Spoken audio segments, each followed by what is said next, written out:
Archilo woke up in a cozy room, feeling warmness and peace at the moment.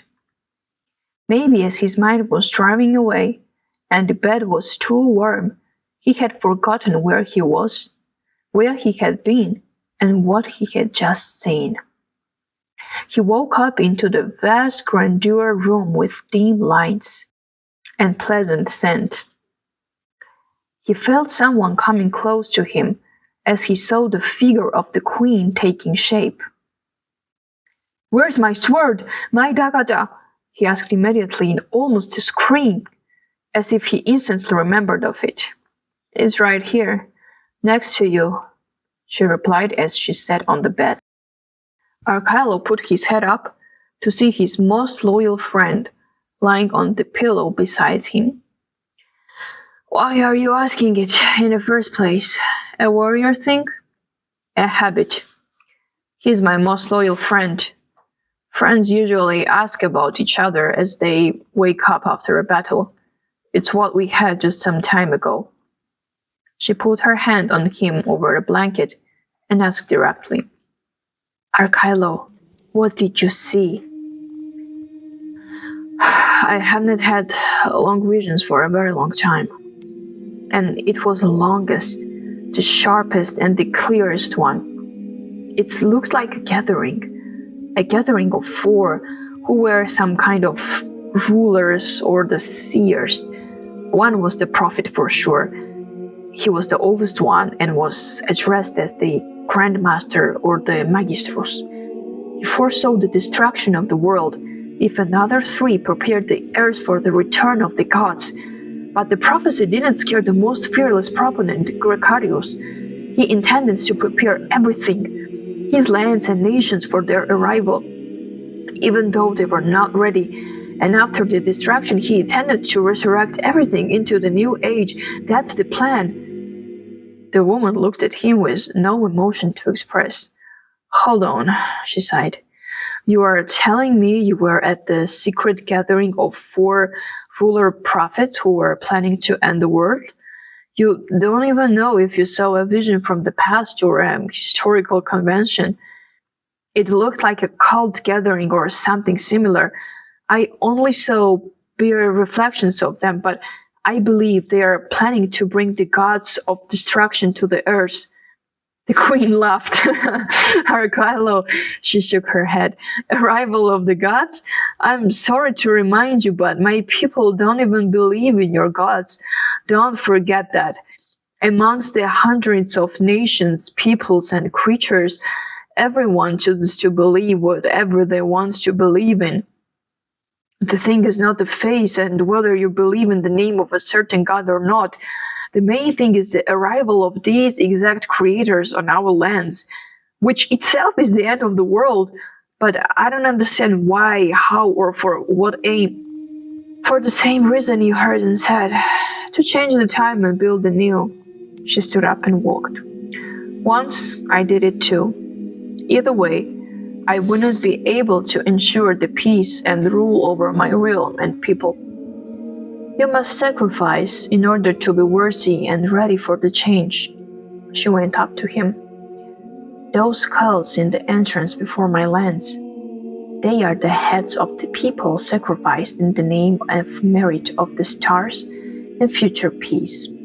A kind, small, meaningless offer from our side to the celestial to guarantee peace and prosperous reign, to safeguard my rule. As you see, it hasn't served us. Their blood raged into the deathly waters, immersing everyone and everything on its path, destroying my forests day by day, leaving me unable to do anything.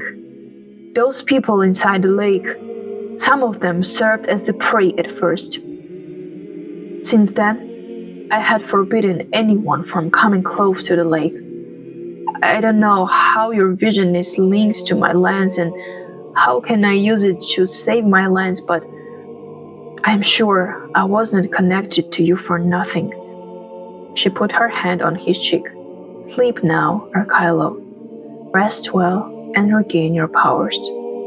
You are very brave, and more importantly, "You are very strong, Archilo."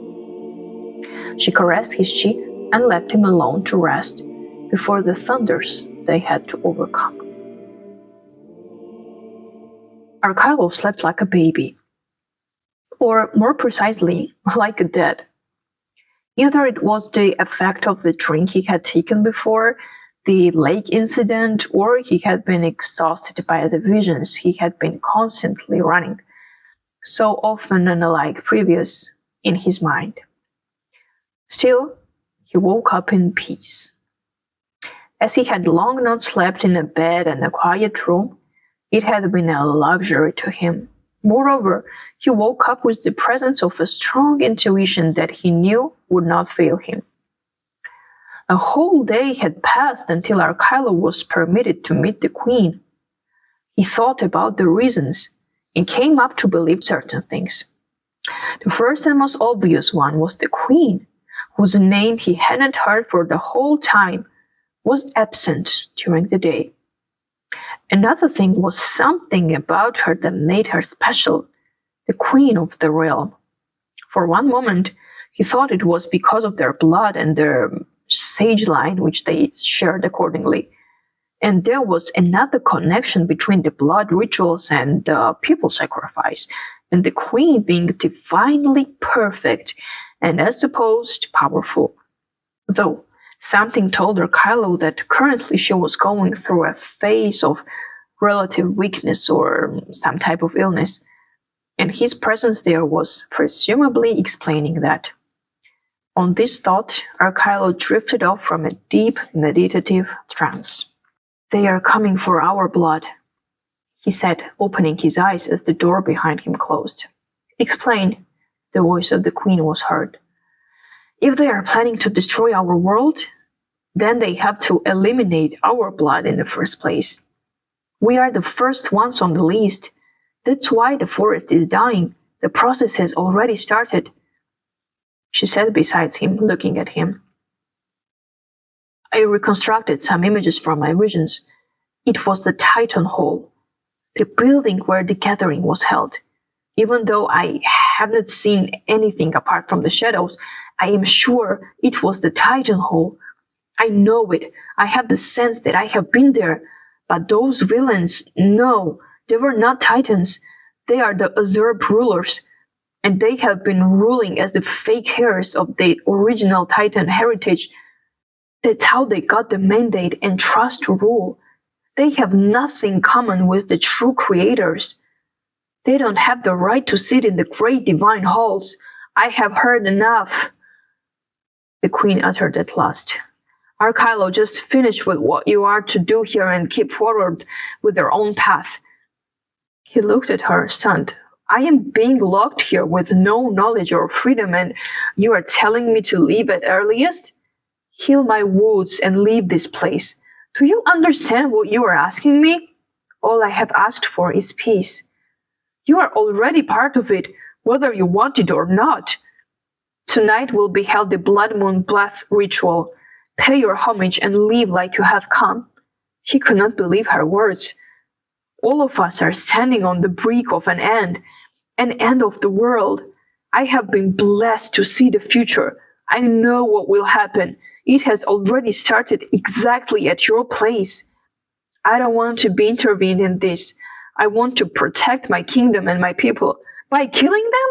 By pouring their blood in the absurd purification and safeguarding your rule? Enough, Archilo," she stood up fiercely. "Don't mess up. I have enough power to turn your blood into venom or lock you up in an eternal dimension until the rest of your life. Tonight, at the moonrise, at the pond, I bet you be there." "I shall pay for disturbing the waters," he said calmly as she was leaving. "I entered the void state, used the high powers, touched the realms of the unalive.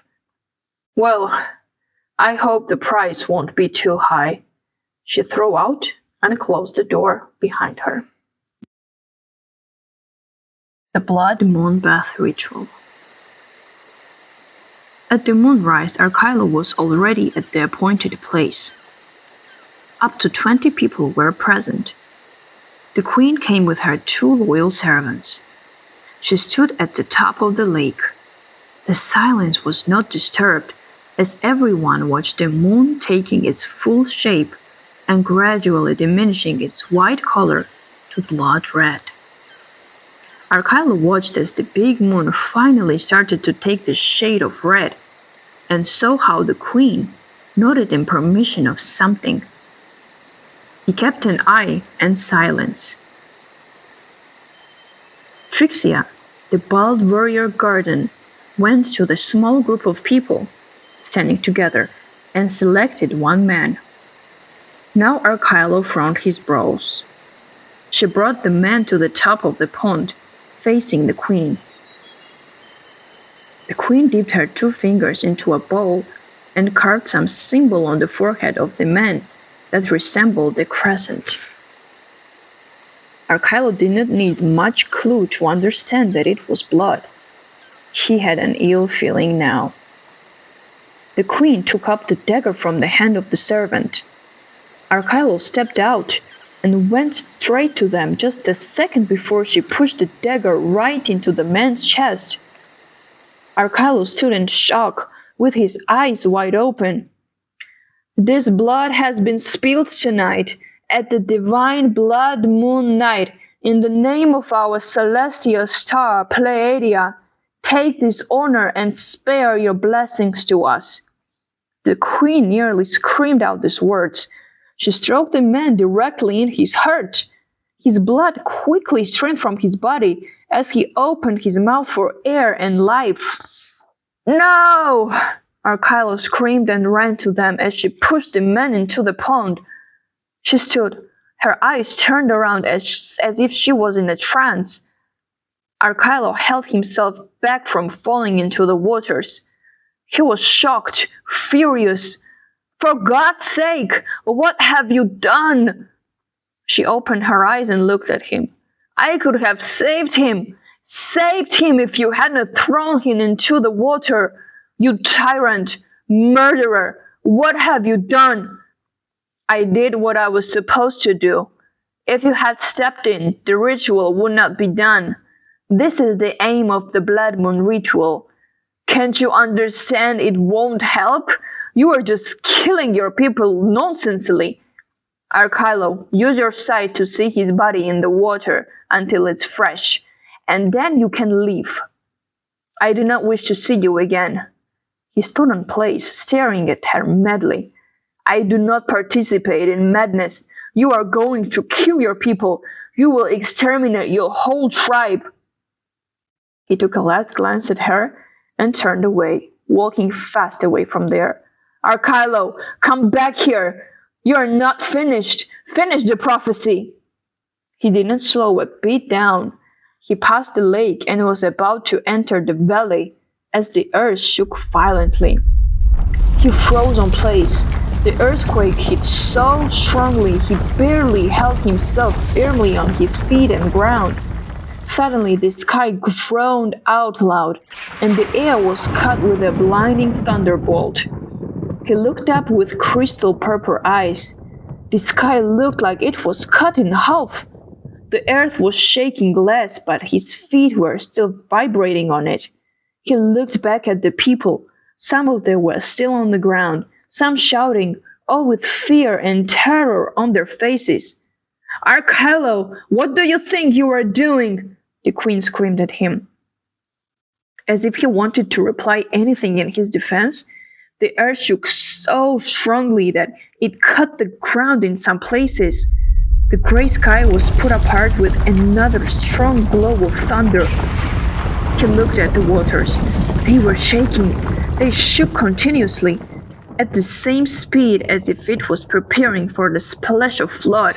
Archilo opened his eyes wide apart and put his sword out. At the second, the water erupted from the lake and poured all over the ground.